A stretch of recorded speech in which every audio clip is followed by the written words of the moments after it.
दहेज नहीं करते। जिनकी बेटियां हैं उनको माँ बाप को पूछो कि उनकी जब बेटियां हैं तो उनको चिंता होती है कि शादी कैसे करें। इंसान को जीवन दान मिल गया। ये जो सारा समाज है, सारे हमारे भाई बहन है, सारे जो लोग हैं, कोई भी जाति धर्म के लोग, मुझे सर्वाइकल कैंसर था।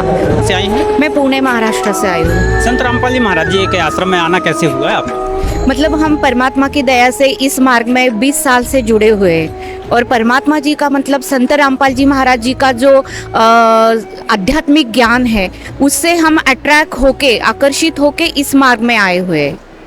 और अभी आज जो आए हुए हैं तो ये संत रामपाल जी महाराज जी का 4 दिवसीय संत रामपाल जी महाराज जी का बोध दिवस और पूर्ण परमेश्वर कबीर साहब जी के निर्वाण दिवस के अवसर पे जो महासत्संग, महाभंडारा और विशाल खुले पाठ का जो आयोजन किया है उसमें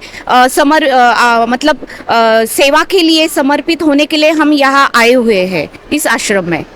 तो 20 साल से इस मार्ग में आप जुड़े हैं। हाँ, तो क्या अनुभव रहा इस मार्ग में आने के बाद?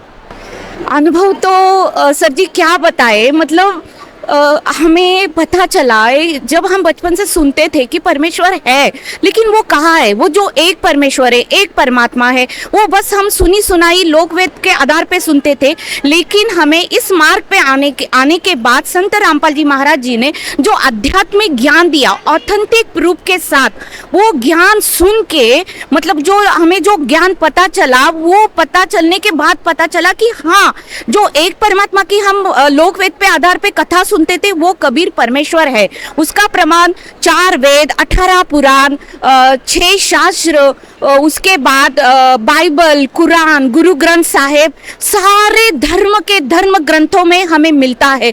और इससे सिर्फ प्रमाण ही नहीं, इस सद्भक्ति से, ये शास्त्र अनुकूल भक्ति से हमें इतने लाभ दिए परमेश्वर में, अगर हम अभी बताने चाहे ना तो ये दिन और रात हमें पूरेगा नहीं और हमारे शब्द कंप्लीट हो नहीं सकते।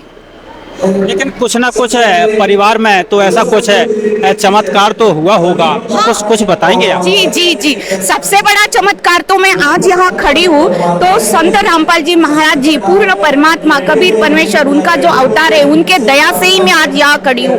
मुझे सर्वाइकल कैंसर था और वो जैसे मैं भक्ति में थी, लेकिन वो पता चलने के बाद, मतलब मैं भक्ति में होने के बाद मुझे डॉक्टर कहते हैं कि मुझे एक गांठ हुई थी कि आप टेस्ट कर लो। टेस्ट के बाद बोलते हैं कि ये तो जो भी है तो आपको बायोप्सी करनी पड़ेगी, और बायोप्सी में जब पता चला कि आपको कैंसर है, और फिर मैं गुरुजियों से, तब मेरी सही भक्ति तो मुझे उस दिन से शुरू हुई।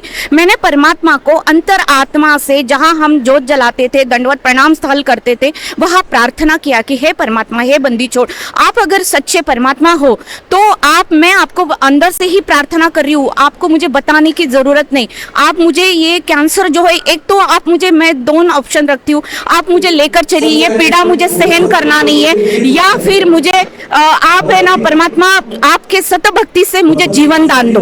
और परमात्मा ने ऐसे चमत्कार किया। मेरे प्रार्थना करने के बाद मैंने आश्रम गई, बरभला आश्रम में, वहां जाके गुरुजियों से मिले, आशीर्वाद लिया, लेकिन मैंने मुंह से नहीं बोला, बस मैंने अंतर आत्मा से उनको प्रार्थना की। और आने के बाद मुझे डॉक्टर ने जो ट्रीटमेंट बोला था, मैंने वो सारा, मतलब जो टेस्ट बोला था, वापस से किया। और वो टेस्ट करने के बाद भगत जी इतना चमत्कार हुआ, जो मुझे डॉक्टर पहले बता रहे थे कि जो भी आपका जो भी लक्षण है, जो भी सब आ रहा है, वो कैंसर का है, लेकिन बाद में मैंने टेस्ट करने के बाद पता चला कि वो तो कैंसर नहीं, एक वायरस इन्फेक्शन है, मतलब जो ओनली ट्रीटमेंट से, दवाई से ठीक हो सकता है। ये सबसे बड़ा चमत्कार तो मैं बोलती हूँ इससे, और तो जिस इंसान को जीवन दान मिल गया, तो इससे बड़ा चमत्कार तो और क्या चाहिए इस पृथ्वी पे।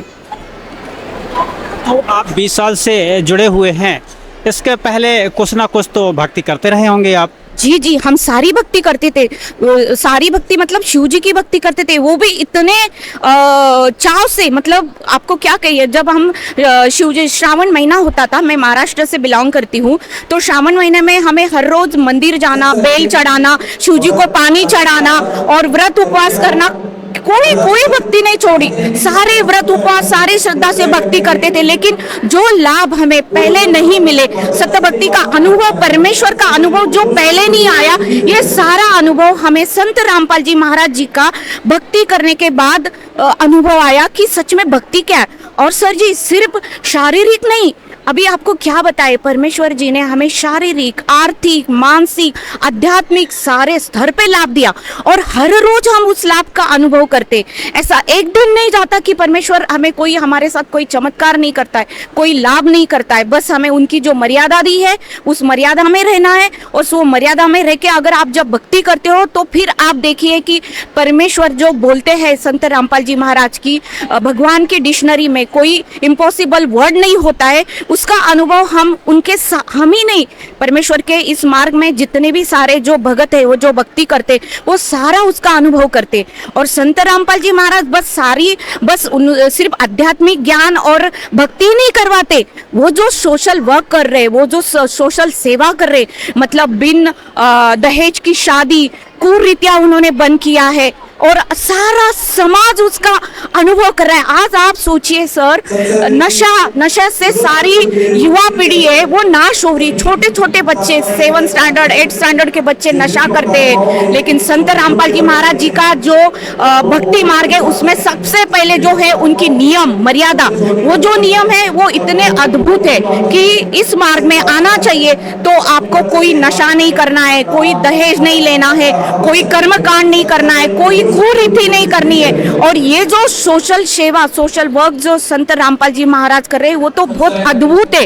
इस मार्ग में आज जब हम पढ़े लिखे लोग हैं, आज राजनेता जो होते हैं वो बस योजनाएं बनाते हैं, बस सिर्फ बोलते हैं कि हम समाज के लिए क्या कर रहे हैं, लेकिन सच्ची समाज सेवा, सच्चा समाज सोशल वर्क तो संत रामपाल जी महाराज कर रहे, क्या नहीं कर रहे। आज सारे उनके जो भगत है, लाखों करोड़ों अनुयायी है, वो कोई नशा नहीं करते, वो दहेज नहीं करते। जिनकी बेटियां हैं उनको माँ बाप को पूछो कि उनकी जब बेटियां हैं तो उनको चिंता होती है कि शादी कैसे करें, लेकिन संत रामपाल जी महाराज जी के आज के दिन भी रमेणी होगी, वो रमणी बिना कोई कर्मकांड के, बिना दहेज लिए हुए, कोई साज दाज नहीं, कोई लेन देन नहीं, उसके इतने सिंपल तरीके से रमैनी यहाँ होती है, आश्रम में होती है, हजारों रमैनियाँ होती है। जो भगत है उनको लगता है कि हमारी बेटियां अभी बोझ नहीं है, हमारी बेटियां संत रामपाल जी महाराज जी के आध्यात्मिक ज्ञान से वो उनका संस्कार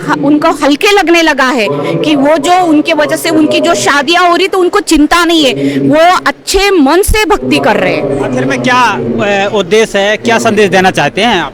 नहीं, हम तो संदेश देने के लायक नहीं है भगत जी, लेकिन हमें इतना ही है कि सारे जो ये जो सारा समाज है, सारे हमारे भाई बहन है, सारे जो लोग हैं, कोई भी जाति धर्म के लोग हो, आप सारे संत रामपाल जी महाराज के फेसबुक, यूट्यूब, ट्विटर, जितने सोशल मीडिया प्लेटफॉर्म है, सारे पे आप देखिए, ये जीने की राह बुक पढ़िए, सारे लैंग्वेज में है, ऐसे नहीं है कि कोई लैंग्वेज में उनका सोशल एक्टिविटीज नहीं है।